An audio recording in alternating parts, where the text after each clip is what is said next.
alam ng lolo na mo na hindi niya anak si Cassie, pero mahal na mahal niya pa rin. Ano sa palagay mo gagawin niya kapag nalaman niya na nagagaling sa'yo lahat ng totoo? He already gave me ang months before na nalaman niya na tutulak sa pagkakasal niya. Hindi na ako nasa-surprise kung i-cut off niya tayo. Kapag nalaman niya na sinabi mo ang lahat kay Cassie. I'm sure naman hindi niya kaya gawin sa akin yun. Bakit believe me, kaya gawin ni Lolo Dad mo yun. Ganun siya kapalit sa patingan mo. You already did it to me once before. Ayoko na maulit pa.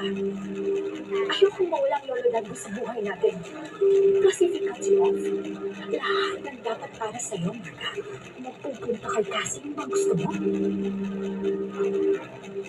Marga, ayoko masaktan ka. Listen to me.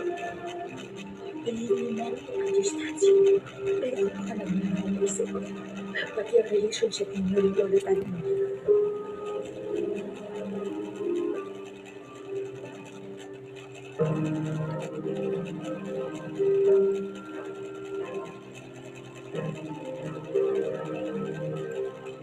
Kumusta ang laban?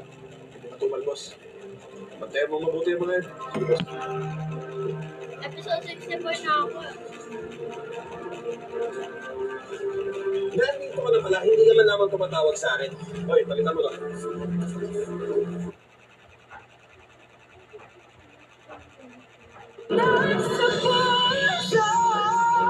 Sa puso lamang makikita ang tunay na yaman.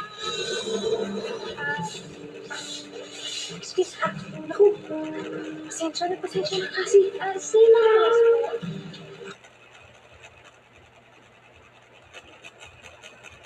Kapag tanong ng tanong, ha? Gusto mo ng totoo? Ay, gusto mo naman ng bata eh. Gusto mo malaman ng totoo? Ha? Kasi,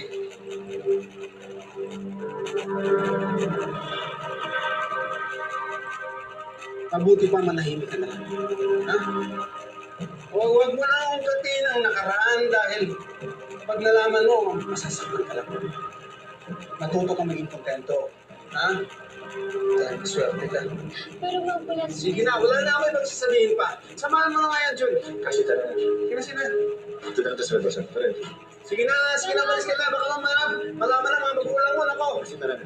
Sige na, malis ka na. Samahan mo na yan.